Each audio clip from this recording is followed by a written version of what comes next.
ಇನ್ನು ರಾಜ್ಯ ಬಿಜೆಪಿ ಮನೆಯಲ್ಲಿ ಏನಾಗ್ತಾ ಇದೆ ಅನ್ನೋ ಪ್ರಶ್ನೆ ತಲೆದೋರಿದೆ. ಇದಕ್ಕೆ ಸಿಗ್ತಾ ಇರೋ ಉತ್ತರ ಭಿನ್ನಮತ ಹೊಗೆ ಆಡ್ತಾ ಇದೆ ಅಂತ. ಯತ್ನಾಳ್ ವರ್ಸಸ್ ವಿಜಯೇಂದ್ರ ನಡುವಣ ಫೈಟ್ ಮುಂದುವರೆದಿದೆ.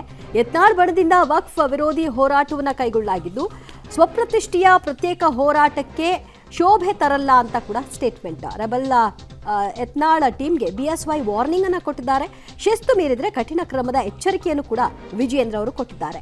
ಅಧಿವೇಶನ ಬಳಿಕ ದೆಹಲಿಗೆ ವಿಜಯೇಂದ್ರ ಅವರು ಹೋಗಲಿದ್ದು ಹೈಕಮಾಂಡ್ಗೆ ಭಿನ್ನರ ವಿರುದ್ಧ ದೂರು ನೀಡುವಂತಹ ಸಾಧ್ಯತೆಗಳು ಕೂಡ ಗೋಚರಿಸ್ತಾ ಇದೆ.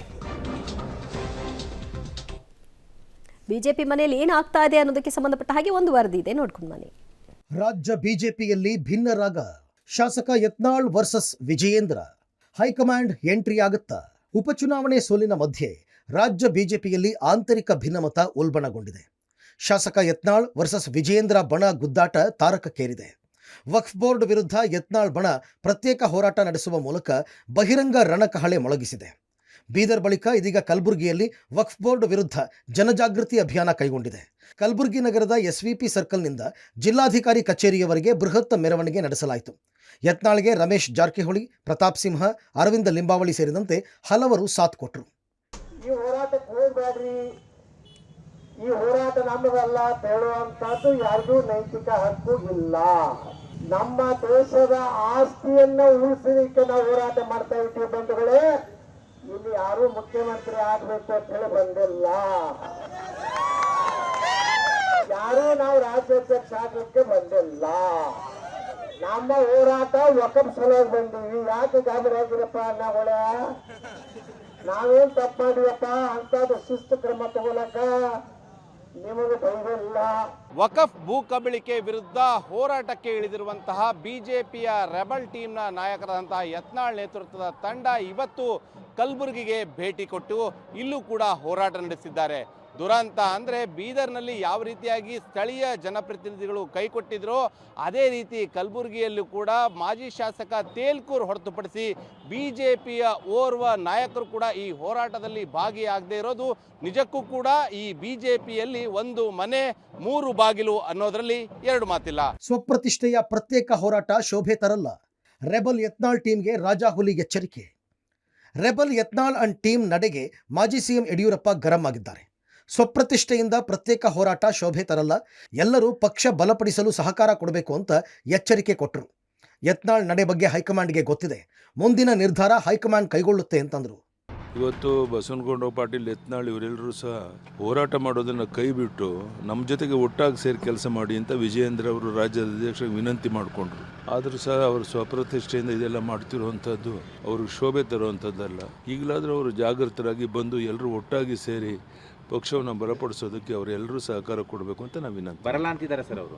ಇಲ್ಲ, ನಮ್ಮ ಡ್ಯೂಟಿ ನಾವು ಮಾಡ್ತೀವಪ್ಪ, ಉಳಿದಂಥದ್ದು ಅವ್ರಿಗೆ ಬಿಟ್ಟದ್ದು, ಕೇಂದ್ರದ ನಾಯಕರಿಗೆ ಬಿಟ್ಟದ್ದು. ಅಷ್ಟು ಗಮನಕ್ಕೆ ಎಲ್ಲ ಗೊತ್ತಿರುತ್ತೆ, ನೋಡೋಣ ಏನು ಮಾಡ್ತಾರೆ. ಮೌನ ಮುರಿದ ಬಿವೈ ವಿಜಯೇಂದ್ರ. ಶಿಸ್ತು ಮೀರಿದರೆ ಕಠಿಣ ಕ್ರಮದ ಎಚ್ಚರಿಕೆ. ಈ ನಡುವೆ ಬಿಜೆಪಿ ಮನೆಯಲ್ಲಿ ನಡೆಯುತ್ತಿರುವ ದಿಢೀರ್ ಬೆಳವಣಿಗೆ ಬಗ್ಗೆ ಬಿಜೆಪಿ ರಾಜ್ಯಾಧ್ಯಕ್ಷ ವಿಜಯೇಂದ್ರ ಮೌನ ಮುರಿದಿದ್ದಾರೆ.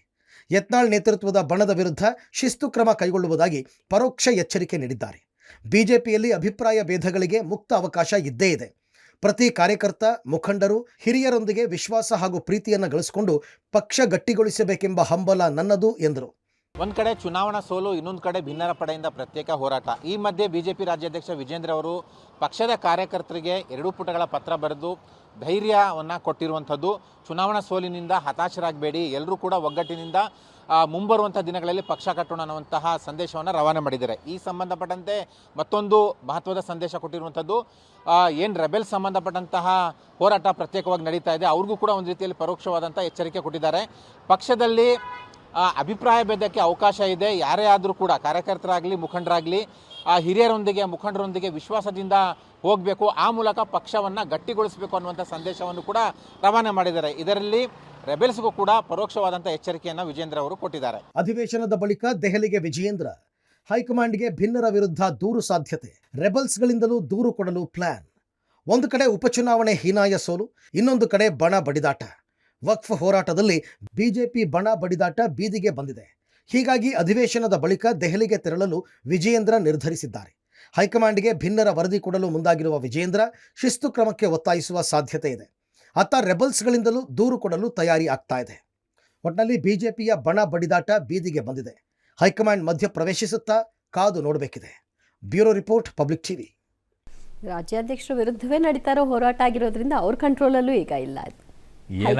ಏನಾಗಿದೆ ಪರಿಸ್ಥಿತಿ ಗೊತ್ತಾ? ಇನ್ನೂ ವಾರ್ನಿಂಗ್ ಕೊಡ್ತಾ ಇದ್ದಾರೆ, ಇನ್ನೂ ಶಿಸ್ತು ಕ್ರಮ ತಗೊಳ್ತೀವಿ ಅಂತ ಎಚ್ಚರಿಕೆ ಕೊಡ್ತಾ ಇದ್ದಾರೆ. ಅದೇ ಸಮಸ್ಯೆ ಆಗಿರೋದು. ಒಂದ್ಸರಿ ಕೊಟ್ರೆ ಏನಾಗುತ್ತೆ ಆ ಶಿಸ್ತಿನ ಪಕ್ಷ ಬಿಜೆಪಿ ಈಗಿಲ್ಲ. ಆ ಕಡೆಗೆ ಈ ಕಡೆಗೆ ನೋಡ್ಕೊಳ್ತಾ ಇದ್ದಾರೆ. ಅಥವಾ ಹೈಕಮಾಂಡ್ ಅವರಿಗೆ ಕರ್ನಾಟಕದ ವಿಷಯದಲ್ಲಿ ಮಾತ್ರ ಈ ಕಡೆ ಇರೋರು ಬೇಡ ಅಂತ ನಿರ್ಧಾರ ಮಾಡ್ದಂಗಿದೆ. ಹಾಗಾಗಿ ಏನಾದರೂ ಮಾಡ್ಕೊಂಡು ಹೋಗ್ಬಿಡಿ ಅಂತ ಈ ಹಳ್ಳಿ ಕಡೆಗಳಲ್ಲಿ ಹೋರಿನ ಬಿಟ್ಬಿಡ್ತಾರೆ, ಬೀದಿಗೆ ಬಿಟ್ಬಿಡ್ತಾರೆ. ಹಂಗೆ ಬಿಟ್ಟಂಗಿದೆ ಅವ್ರನ್ನ. ಅದಕ್ಕೆ ಹಿಂಗಾಗಿರೋದು ಬಿಜೆಪಿ ಕತೆ.